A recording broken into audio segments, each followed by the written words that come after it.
Boa noite a todos os nossos queridos amigos, sejamos muito bem-vindos. É sempre uma grande alegria nós podermos estar reunidos, principalmente de forma presencial, em nome do Mestre, em torno dos seus ensinamentos, em torno das leis de Deus. E, por falar em Deus, como bem anunciou o nosso amigo, nós vamos hoje falar um pouco sobre, inclusive sobre os atributos de Deus, os atributos da divindade. E se nós formos parar um pouquinho para pensar, se nós já fomos apresentados a Deus desde que nós nos conhecemos por gente, é até difícil para nós compreendermos ou aceitarmos que haja ainda o ateísmo. Então, como tudo está no tempo de Deus e Deus respeita o tempo de cada um de nós, é bem importante que nós possamos também, aceitar a todo tipo de crença e a todo tipo de não crença ou a todo tipo de conhecimento, e também aquelas pessoas que não aceitam a existência de Deus. Mas nós que aqui estamos, parece que já aceitamos a existência de Deus, e parece que não é a primeira vez que nós temos contato com conceitos acerca da divindade.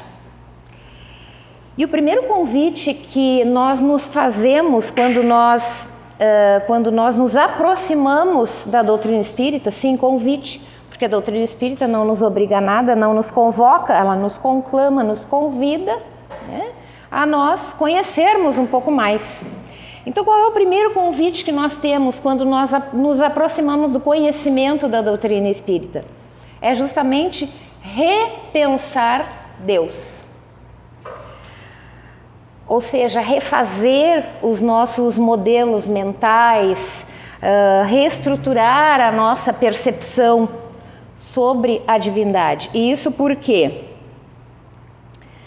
Porque muitos de nós tínhamos uma concepção de Deus antes de adentrarmos a doutrina espírita, aqueles que já não nasceram em berço espírita, nós tínhamos uma concepção diferente. Nós tínhamos que Deus seria aquele Deus antropomórfico, assim, aquele Deus na forma humana, aquele velhinho de barba branca, de cabelinho branco, com o seu cajado, a sua túnica branca, que estaria lá assim no céu, sentadinho, Jesus à sua direita, e nós fazendo o possível para ficar também nesse meio, vendo os anjinhos, assistindo, os anjinhos tocando harpa, cantando para nós, enfim, Nós tínhamos talvez essa concepção a respeito de Deus, de Jesus, das coisas divinas, Isso quando nós não tínhamos dele a concepção daquele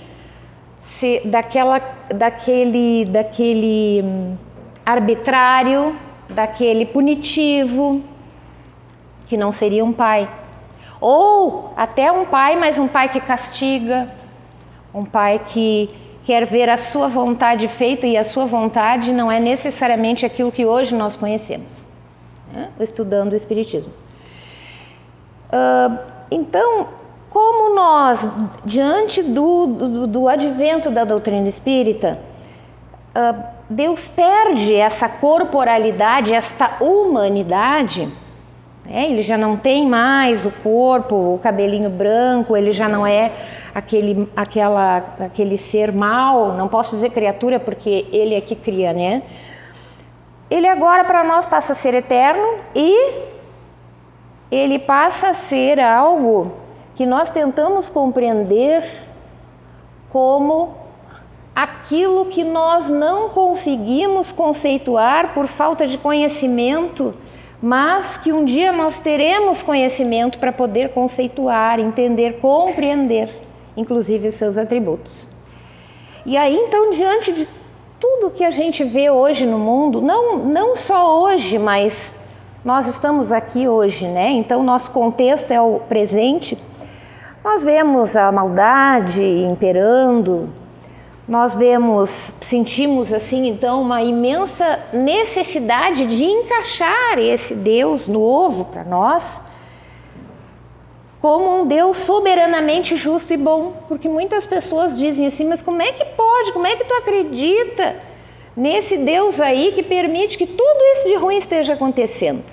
Por que muitas vezes as pessoas falam desta forma?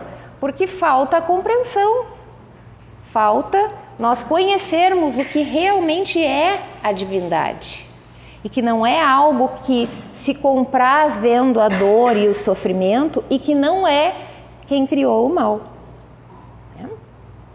Será que a gente já consegue fazer essa distinção? Nós vamos dar uma olhadinha na questão número 4 de O Livro dos Espíritos, e aí nós vamos ver que os espíritos superiores, eles respondem a Kardec numa questão que ele coloca, que a prova da existência de Deus, ela pode ser encontrada num axioma, numa afirmação científica, que diz que não existe efeito sem causa. A ciência nos diz que não existe efeito sem causa. Então os espíritos superiores dizem, aqui está a prova da existência de Deus.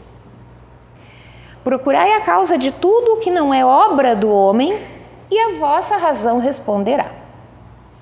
E Haroldo Dutra Dias, palestrante mineiro, ele costuma nas palestras, em algumas palestras dele, contar um causo mineiro que diz que um caipira cuidava de uma lavoura e uma pessoa chegou para ele e perguntou: ô moço, nessa terra dá macaxeira? Ele disse: dá, não senhor.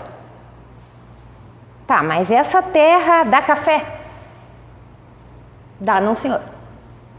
Tá, mas essa terra dá milho, ervilha, alface, tomate? Dá, não senhor. Tá, mas como assim? Essa terra então não serve para nada, ela é inútil, ela não se presta para nada, nada que se planta dá? Aí ele falou: ah, se plantar dá, mas tem que plantar. E nós já temos um entendimento a respeito disso, que nós, se temos os nossos canteirinhos, o nosso jardim, a nossa horta, o nosso vaso, a gente sabe que a gente precisa plantar. A gente precisa plantar para nascer alguma coisa ali. Muito cuidado com aquilo que a gente vai plantar, porque a gente planta uma coisa e quer que nasça outra, né? Então, assim, realmente é a questão da causa que precisa ter para acontecer o efeito, né? Se plantar, dá. Conclusão, né? Do nada não sai coisa alguma, as coisas não acontecem nem por acaso e nem vêm do nada. O nada não produz absolutamente coisa alguma. E aí Kardec então nos ensina, nos complementa dizendo, né, que para nós crermos em Deus basta lançarmos o olhar sobre as obras da criação. O universo existe, logo tem uma causa. E que causa pode ser essa? Alguém de nós criou o cosmos, o universo, os planetas? Não, né? Ainda não.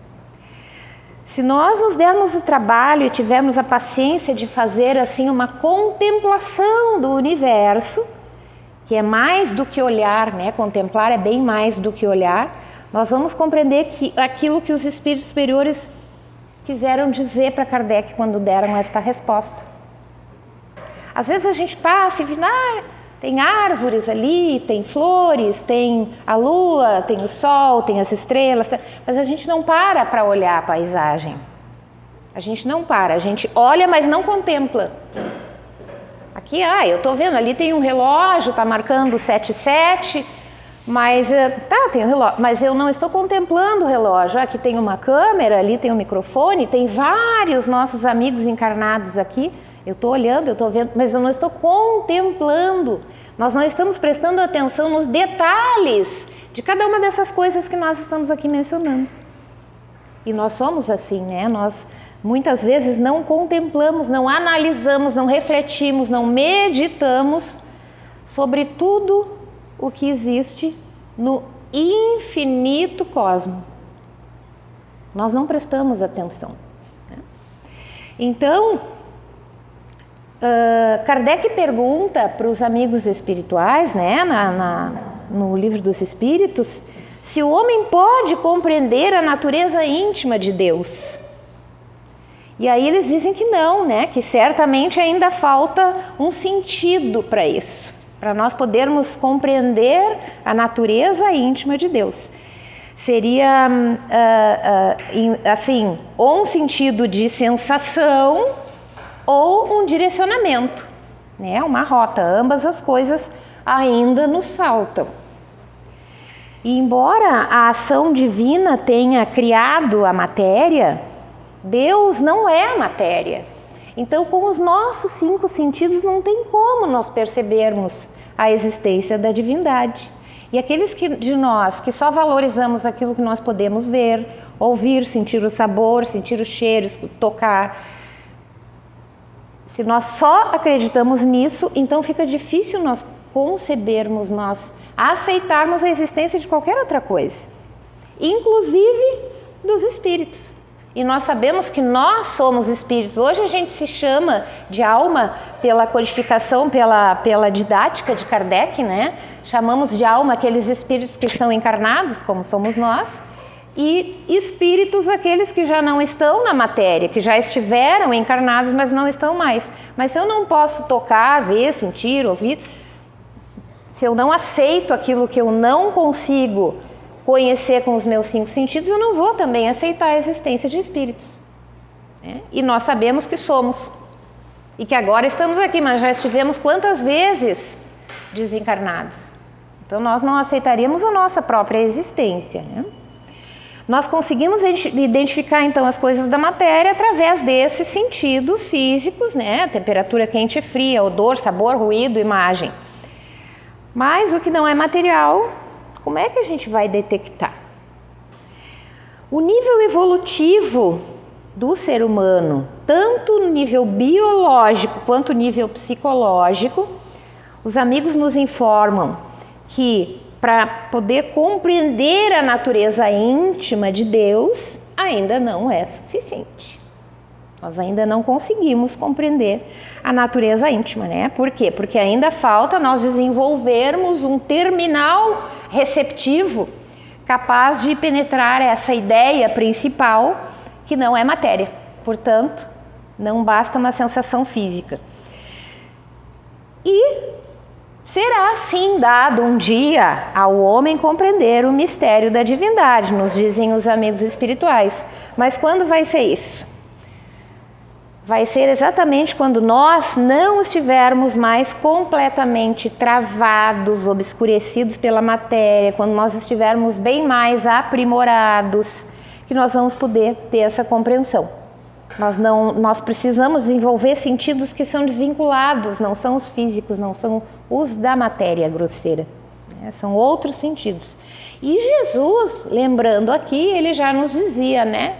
Que nós precisávamos ter olhos de ver e ouvidos de ouvir. E aí uma pessoa que tem deficiência visual vai me dizer, como é que fica essa coisa de olhos de ver?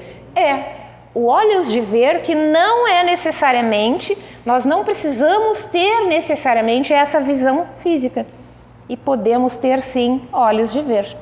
Porque esses olhos de ver, esses ouvidos de ouvir, não são os da matéria, né? Porque nós podemos ver e não enxergar. Então, se nós não podemos ainda compreender essa natureza íntima de Deus, mas alguma coisa nós temos o direito de conhecer e de perceber, já temos também a capacidade de perceber, né? Podemos ter uma ideia de algumas das suas perfeições. Isso enquanto não acontece o nosso aprimoramento, o nosso aperfeiçoamento, né? A nossa desmaterialização. Então, os amigos espirituais dizem que isso é possível hoje para nós de alguns aspectos da divindade, né? Que nós podemos entrever, por exemplo, a existência de Deus pelo pensamento, pelos nossos sentimentos, né?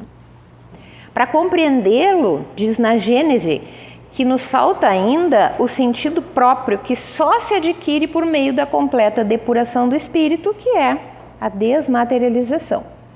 Às vezes, nós olhamos para o céu, não avistamos nenhuma estrela, né, à noite, porque tem muitas nuvens. Mas isso não quer dizer que elas não existam. Elas estão lá, mas nós não vemos porque a nuvem está cobrindo. Às vezes, essa semana é semana de lua cheia, às vezes a gente vai lá e ela está linda, maravilhosa, a gente enxerga. Às vezes não, por quê? Porque a nuvem está tapando, a nuvem está na frente. Quando a nuvem sai da frente, a gente enxerga a lua cheia, linda, maravilhosa. Mas quando a nuvem está na frente, não quer dizer que não exista a lua, né? Quando está chovendo, muita nuvem, está chovendo, chuva sem sol, porque tem chuva e sol junto, né? Mas não, está só chovendo, está nublado, não se vê o sol. Não existe o sol. Isso quer dizer que o sol não existe? Claro que ele existe, óbvio, né? Então, assim, se estas coisas que são físicas, às vezes nós não conseguimos enxergar porque estão obliteradas por alguma coisa, tem alguma barreira, né, impedindo que nós possamos enxergar, imaginemos nós outras tantas coisas. Então, se nós vamos estudar um pouco do que são os atributos da divindade, e assim, abrindo bem a nossa mente, nós vamos estudar aqui só aquilo que nós temos a capacidade de perceber, né? Que são esses atributos que nós já temos a capacidade de compreender, embora nem todos entendamos. Mas nós precisamos saber o que é um atributo, né? Em primeiro lugar, o que isso significa? Qualidade, adjetivo, peculiaridade, característica, particularidade. Isso tudo é atributo, né? Quais são as qualidades, quais são as características divinas, enfim. E aí, Kardec pergunta para os amigos se quando nós dizemos que Deus é eterno, infinito, imutável, imaterial, único, onipotente, soberanamente justo e bom, nós temos uma ideia completa dos seus atributos. E os amigos dizem que não, que isso aqui é o que nós já podemos compreender. Então, se nós não entendemos mais do que isso, não nos frustremos. É assim mesmo, é normal. Nós estamos no caminho, né? Estamos na jornada, nós estamos no caminho do aprimoramento. Então, do nosso ponto de vista, nós podemos, sim, achar, né, aceitar que nós estamos conseguindo abranger tudo. Muito obrigada. Porque é aquele tudo que nós já temos a capacidade de alcançar com o nosso entendimento, com o nosso nível intelectual e psicológico e moral. Então, Deus é a suprema e soberana inteligência. É limitada a inteligência do homem, pois que não pode fazer nem compreender tudo o que existe. Mesmo o homem mais inteligente na face da Terra ainda não pode compreender muitas coisas. Por quê? Porque é o patamar atual do ser humano da Terra. Deus é eterno. E o que quer dizer eternidade? Nós somos espíritos eternos? Não, nós somos imortais. Por que eterno? Porque Deus não teve início. Nós tivemos, então nós não somos eternos nem infinitos, porque o infinito não tem fim e também não tem começo. Então nós podemos dizer que ele é infinito e eterno, mas nós somos imortais. Então, nós não teremos fim, mas nós tivemos um começo justamente a partir da divindade, né, que nos criou. Se Deus tivesse tido um princípio, de onde Deus teria saído? Do nada? Ou então também teria sido criado, mas então já não seria a divindade, né? Porque aí teria um ser anterior que o criou, mas isso não há. Então é assim que de degrau em degrau nós vamos remontando ao infinito e à eternidade. Eterno. Se ele tivesse sido criado por um ser anterior e que nós pudéssemos conceber uma entidade existente antes dele e capaz de sobreviver a ele, nós não poderíamos dizer que temos um só Deus, nós teríamos mais de um, então, né? O que não é o caso, né? imutável. Se estivesse sujeito a mudanças, as leis que regem o universo também não teriam nenhuma estabilidade. Então, por que Deus precisaria ser mutável se já é a perfeição absoluta? Nós somos mutáveis? Claro que somos, e ainda bem que somos. Porque assim nós temos a capacidade, nós temos a condição de nos melhorarmos. Deus não precisa disso. Já é infinitamente perfeito.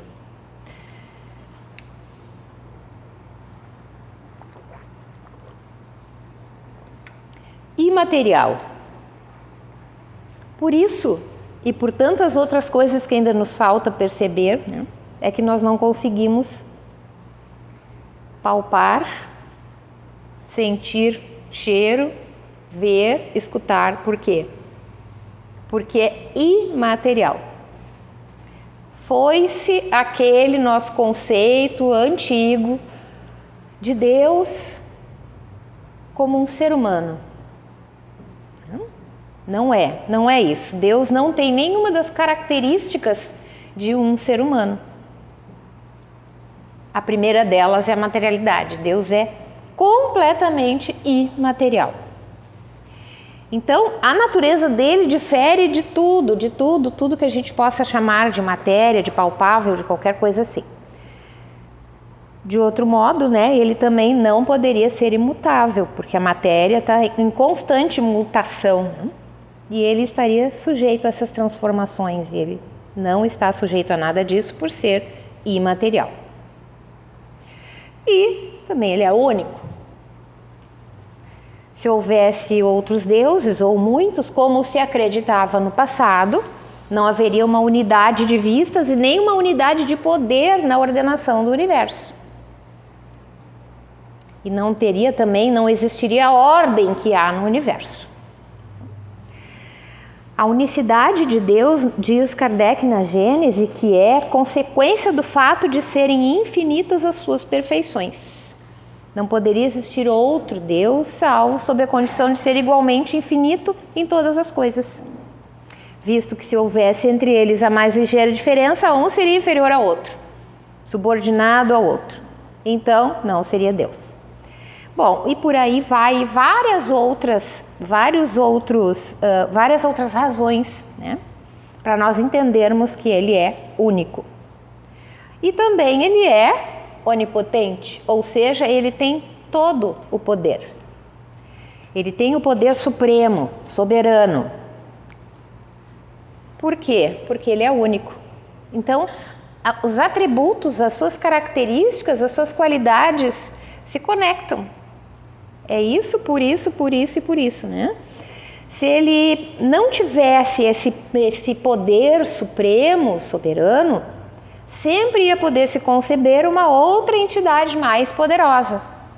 Então já ele não seria Deus.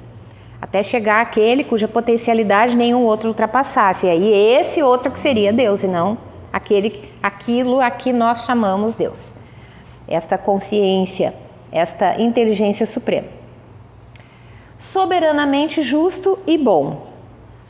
A sabedoria providencial das leis de Deus, nas menores coisas como nas mais grandiosas coisas, não permite que nós duvidemos da justiça e nem da bondade de Deus. É impossível nós duvidarmos da justiça e bondade. Muitas vezes, às vezes algumas pessoas, quando estão passando por uma dor muito grande, elas chegam a duvidar que Deus seja bom e seja justo, né? E é aquilo que nós falávamos no início. Nós às vezes temos uma certa dificuldade em encaixar o conceito de soberana justiça e bondade com as ocorrências da atualidade, né? Mas nós sabemos que tudo tem uma razão de ser e que não há efeito sem causa, né? Então, diante de todas essas ocorrências que nós temos assistido, e tanto que já assistimos no passado e que já soubemos, né? Às vezes as pessoas dizem, mas então se Deus criou tudo, Deus criou o mal? Mas poderia um ser, uma entidade soberanamente justo e bom ter criado o mal? Bem, Deus permite. Deus permite que haja o mal? Sim, Ele permite. Mas não foi Ele que criou, né, pessoal? Por quê? Porque Ele não tem nele o mal. Nós ainda temos. A imperfeição é parte da criatura, mas a criatura está imperfeita, mas está no rumo do aprimoramento e da perfeição. Porque nós fomos criados para a felicidade e cada uma das nossas existências tem por objetivo justamente o nosso aprimoramento, a nossa evolução e fazer parte da obra, né, da criação. E no livro do Leon Denis chamado Problema do Ser, do Destino e da Dor, ele nos diz, ele fala muito aqui sobre o mal, muito, e ele tem uma linguagem muito boa da gente compreender. Mas assim, para não tomar muito nosso tempo, ele nos diz, o mal é apenas o estado transitório do ser em via de evolução para o bem. O mal é a medida da inferioridade dos mundos e dos indivíduos. Também como vemos a sanção do passado, porque nós sabemos que nós, criados todos da mesma forma, simples e ignorantes, recebemos de Deus a inteligência, capacidade, né, de discernir e o livre-arbítrio, que vai aumentando na medida das nossas condições, do nosso conhecimento, do nosso merecimento, enfim. Então, quando nós não utilizamos o nosso livre-arbítrio de acordo com as leis de Deus, perfeitas e imutáveis e que estão gravadas na nossa consciência, quando nós vamos de encontro, de choque com essas leis, então nós estamos produzindo o mal. E se a gente for analisar assim, com bastante atenção, a gente vai ver que o mal não é algo concreto. Concreto é o bem.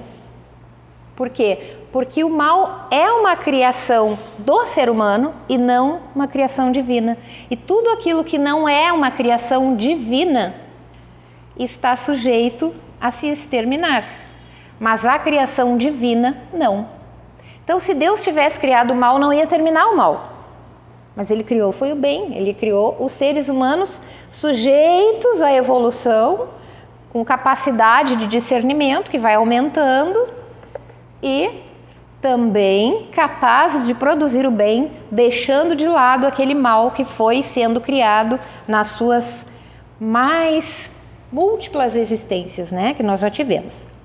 Então, continua Leon Denis dizendo, nossas vidas terrestres representam os graus inferiores da nossa ascensão eterna. Ou seja, nós estamos apenas na segunda classificação que Kardec fez lá, né? O primeiro tipo de mundo é o mundo primitivo, pelo qual nós já passamos. A Terra já foi um mundo primitivo, mas nós viemos vindo muito lentamente, porque Deus não tem pressa também, né?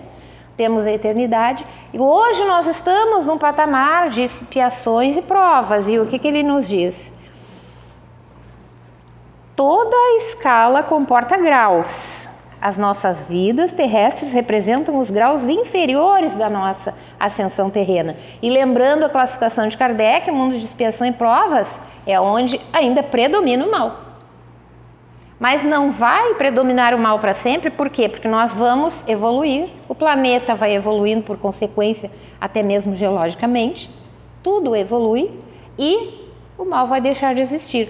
Quando a Terra se transformar num planeta de regeneração, que a gente está fazendo esta viagem faz tempo, né? E depende de nós chegar lá mais cedo, de cada um de nós, aí sim nós teremos já não o mal predominando, mas ainda existindo. Mas ele vai deixar de existir mesmo nos mundos felizes, nos mundos celestes, divinos, né? Que todos esses nós vamos alcançar. Todos. Então isso para nós é um grande conforto, né? Nós sabermos que tudo que nós fazemos de bem, tudo que nós deixamos de fazer de mal, embora com muita dificuldade, serve sim para essa nossa escalada chegar finalmente a um ponto da felicidade. A perfeição relativa, porque absoluta é só a divina, a perfeição que nos é possível atingir e que nós vamos sim um dia atingir, todos nós, né? Isso é fatal, não tem como nós fugirmos, podemos postergar, mas não vamos ficar parados muito tempo, né? Até porque se a gente for pensar no tempo, o nosso tempo, ele passa bem rapidinho, né? Mas a eternidade nós temos pela frente, né? Então continua ele dizendo que a nossa estada nesse meio é simplesmente temporária e subordinada às exigências da nossa educação psíquica. Então, se eu quero deixar de ter dor, eu preciso me educar psiquicamente, né? O mal tem um caráter relativo e passageiro, é a condição da alma ainda criança que se ensaia para a vida. A justiça se patenteia no universo. Por quê? Porque o universo é divino, é criação divina. Justiça, a divindade com essa característica de suprema justiça e bondade está aqui, né? Patente no universo. Não tem, pois, o mal existência real. Não há mal absoluto no universo, mas em toda parte a realização vagarosa e progressiva de um ideal superior. E por aí ele vai e vai. Por toda parte, a grande lida dos seres trabalhando para desenvolver em si, à custa de imensos esforços, a sensibilidade, o sentimento, a vontade e o amor. Então, um pai bondoso que não precisa nos perdoar porque não nos ofende, mas que releva as nossas faltas porque sabe que nós somos falíveis ainda, mas que somos perfectíveis. Este pai amoroso, bondoso, inteligência suprema, não pode mesmo ser mutável, não é? Não pode. E tem que ser único. Então, que nós possamos refletir a respeito desses aspectos, ter os olhos de ver que Jesus nos diz, os olhos de contemplar, ou seja, contemplar com este olho aqui e com os olhos da mente, compreender, nos elevar, né? Para que nós possamos entender que realmente já temos como perceber a presença em todos os lugares da divindade, porque nós somos aquela centelha, Ele colocou em nós a centelha divina. Nós somos todos seus filhos e Ele não criaria filhos para sofrer, e sim para a felicidade. Porque nós que somos pais ainda pequenos, nós já temos um grande amor e uma grande vontade de ver os nossos filhos sendo felizes. Imaginemos então o Pai perfeito. Que fique para nossa reflexão, que tenhamos todos, se não os vir, né, um excelente Natal, um excelente Ano Novo. E boa noite a todos nós.